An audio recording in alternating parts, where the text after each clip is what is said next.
Welcome back, everybody. This is Unconditional Surrender. Me, myself, and I playthrough of the main event. This is the second half of the October 1941 turn, the Western and Soviet responses to the German October 41 turn and beginning of turns things. I've been thinking about this. I looked at the British. I could try to do this attack here to get the 4th garrison unit or whatever. I can't win with the 9th because it would be -1 to -4. That's only a retreat. If you look at the combat results table, the best I can get is a 5. I'd have to swap out the 9th for the BEF, and then I run the risk of some kind of shenanigans where I would end up with the BF not being able to retreat, getting isolated, and all sorts of things like that. I do not have a lot of production with the British. I'll have a couple more next turn. I'll have 16, I think. I only have 14 now, and I really want to clean up my sorties. Maybe get this fleet down to where it can mess with Italian supply. So I'm thinking of just saying bag it. We're going to retreat to defensive positions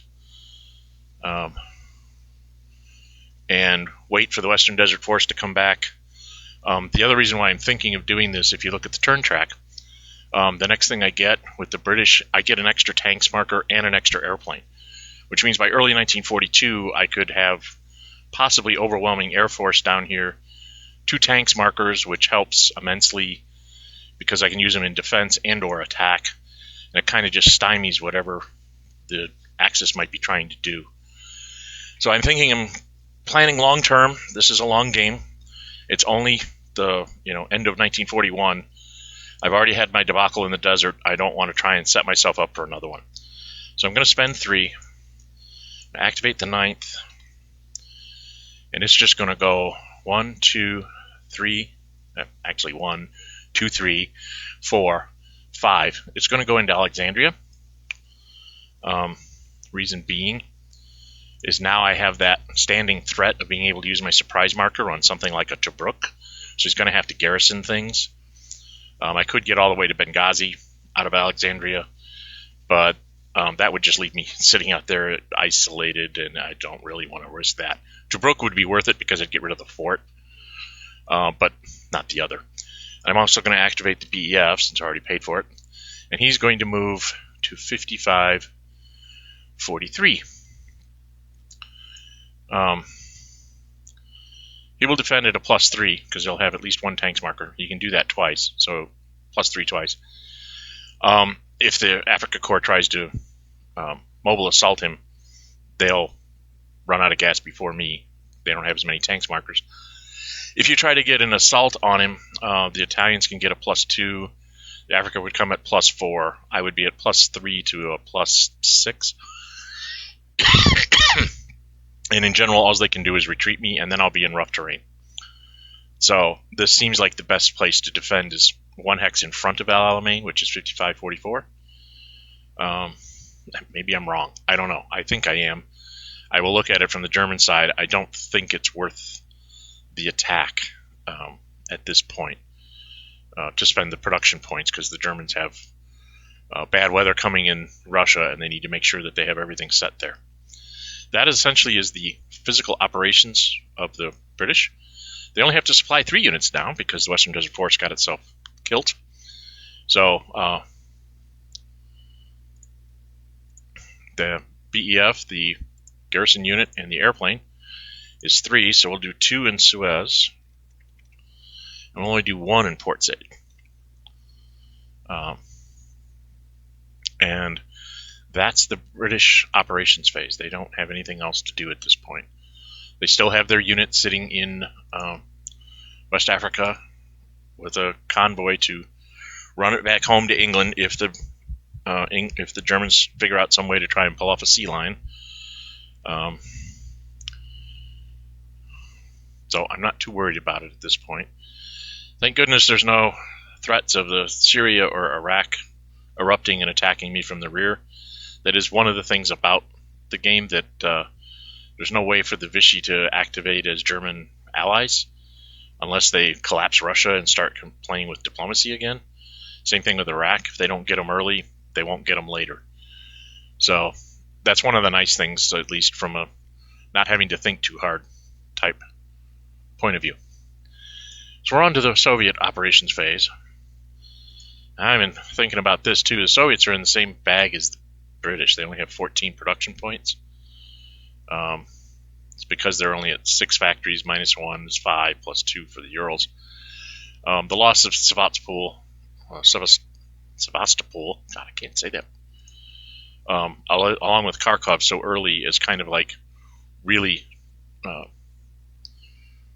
messing with me. That September turn, losing Sevastopol like I did in Kharkov, those 2 factories really kind of cut down my capabilities.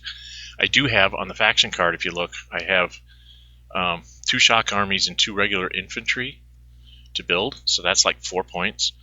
And if I want to clear these 2 aircraft in the south, that would be another 6. So that's like 10 out of 14, which means I can only move like 4 units. There's a possibility of getting some, 3 hex attack here on the 3rd Panzer. 3rd Panzer defends with a +3. Best I can get, because I don't have any tanks or anything I can add, best I can get is like a +1, because I'd be an assault +2, -1 for poor weather. A +1 to a +3, just, I don't even know if you can, you look at the combat results table, best that he can get is a 7. Worst he could get would be a 4, so he might be retreated. The worst thing that could happen to you is you would be a 2, and he would be like rolling an 8 or a 9. 7, 8, or 9 is an AA, which means I'd have to lose a step on a guy, which would cost me production points, which I can't really afford. So I'm just going to shuffle around a couple units. Up here, I mentioned this during the German turn. They will spend 2 up here. And this is what they'll do. The 7th activates first, and he moves from here. He can go from the zone of control of the 1st to the zone of control of the 4th Panzer, because they're 2 different units and they don't share zone of control hex. So I'm not going from a zone of control from the same unit to another hex in the same unit. It's 2 different units. That's a legal move. Even if it weren't, I could go to 1848 and then to 1948. And the reason why I do that then is that the 3rd can activate and does the same thing by the same rule to 1847. And that will be 1-2 hexes to 1749, which puts him in supply, which will let me replace him. So that's another point I need to save. So I need to stop at 11. I'm already at 12, so that means I can move like 1 more unit. My gut feeling tells me that the 1 more unit probably should be... actually, I probably won't build one of the regular infantry units. So I can move 2 units and replace that guy that's up there. Because I want to free up Tula and whatever this city's is, Verzini or whatever. Because I want to put shock armies there to help me shore up. If they bust through the river line, I'll be able to shore up the Don. Or maybe a clear in front. I'm really trying to hang on to this Orel, Kursk, Donetsk, and the Oka River line, and basically Bryansk and Desna. If I can hold on to these lines into poor weather, I might get a few hexes back, but the biggest thing is that I want his spring offensive to start from here when the Germans get clear weather again, because I'll be able to have a density of units kind of stacked up behind him and ready to receive his attack. So I'm going to activate Tula. It's going to go 1, 2, 3, 4, 5, 6, 7, just to get in the way. And then the 37th is going to go 1, 2, 3, 4 into the line. So that's 2 more. And that leaves me at 10. And like I said, I'm going to build the 2 shock armies for 2, and then so that goes down to 8. And then 6 would be my airplanes, which would leave me with 2 more production points. One of them has to be used to flip this guy here that I moved into good space, which means I can build... another regular infantry unit, which I'll probably put in like Bologna or something, maybe in Kalinin, because the shocks are going to go in the south. So I think I'm done with the Russians. Everything is in supply this time around. I don't have anything surrounded, so we're going to let that go. And that's the Russians' operations phase. A little bit quicker than the Germans. There's nobody with a no supply marker on them, so we don't have to do that. Replacements for the Axis. The Axis has 12, the Germans. Or no, they have 11. Sorry, I can't add. They have 11. So they had saved one in case the Russians actually did attack here and I lost a step. That's why I saved the 2 rather than spending them on other things. So they're just going to do their 3 aircraft in the east.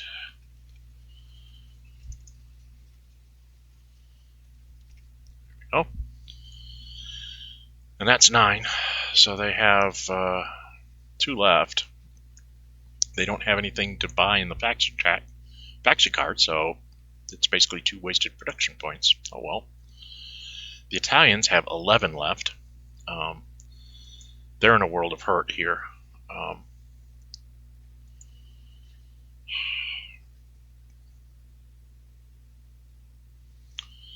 They're sure that the British will bring back theirs, so they're going to bring down their aircraft, and they have to bring down this one. So that's 6. So that leaves them with 5. Being left with 5, part of me says normally you just go ahead and clear this convoy, but I have a feeling I'm going to be dealing with a better British fleet, so I'm going to go ahead and clear my fleet down to 3, so I'm at 1 left over. And I think, isn't he, yeah, I'll spend the 1 to flip him at this point, because we don't have anything to build, right? No. So, flipped over that 11th Army that died in the desert earlier. And that's the Axis replacements. Western has 11 points.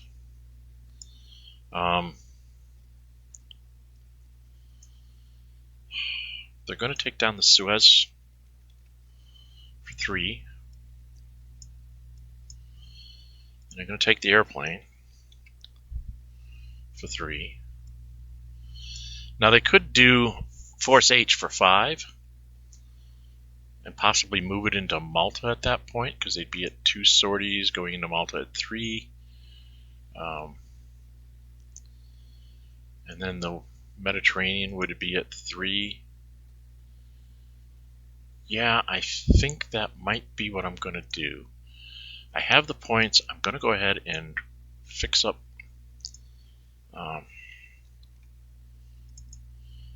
Force H a little bit, because now it's becoming a viable thing to move into Malta and start messing with Italian supply again. It will be poor weather, so I might not do it, but you never know. Okay, that's the Western. The Soviets, they definitely have some replacements to do here. Let's clear out this stuff. He's going to get flipped for 1, so that's leaves me with 9. And then I was going to do both airplanes 3, 6. So this one comes down, this one comes down. That leaves me 3 to build with in the mobilization phase. There are no upgrades. Mobilization, the Axis has nothing. The West has nothing. They will next turn. And the Russians have some mobilization here. They have 3 production points left, so they're going to spend 3. No, they're not going to bring in the airplane. They're going to bring in the 1st Shock Army in Tula. The 2nd Shock Army is going to go in whatever this city's name is.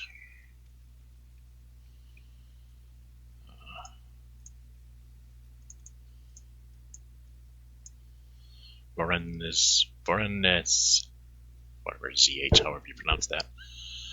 And then they're going to build the 11th up here in Bologoy,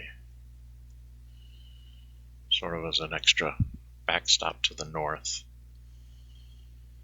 And that's their production phase, or mobilization phase. There's no diplomacy because we're all at war, so we ain't talking. They haven't conquered Germany yet, so the game ain't over yet. End of turn phase. Let's keep up the faction card here. Pop up the turn track. As we go into here, the Italians get their tanks. Germans get their tanks. The Russians get their tanks.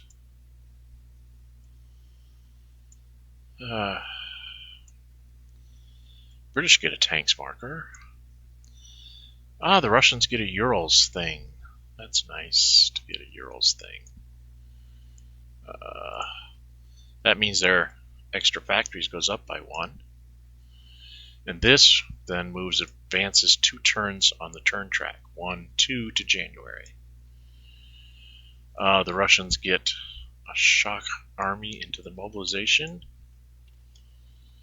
And another shock army into the mobilization. The British get another tanks marker. Yay, yay. And they get a second RAF in the mobilization box. So the British got a little bit stronger. They have some more air. And they have 2 tanks markers now to defend and or attack with. So that will help quite a bit, I think, in deterring the German advances in the desert. The fact that the Italian air can't support the German attack is what really works well in the desert. The Germans don't dedicate an airplane there. Then it becomes a problem. So I think in the future when I play the Axis, I might try to send the Italian Air Force into the east if they activate early enough, and leave a German aircraft back to deal with the supply and then help try and push through Egypt. Maybe send 2 regular infantry rather than the mobiles, so that even though you're spending 2 points, you get to move 2 German armies. Just don't know. I haven't quite figured out how to try and fight the Middle East. I see Germans winning it all the time, telling me how they've conquered the Middle East and so on and so forth, and I'm still trying to figure out how to do it as the Germans. I have not gotten there yet. So that's the end of October of 1941. We will begin with the weather phase of November 1941 the next time we play. We will not be able to have the same weather that we have currently in these weather zones due to the new the optional rules that I'm testing for that Sal published. So, thanks for watching my video. This is Dren608. Like I said, thank you for watching the video. Please leave comments about what you like, don't like. And if you do like what you see, please subscribe so that you can see each of the episodes as they come up. And we will see you next time. This is Dren608. Bye-bye.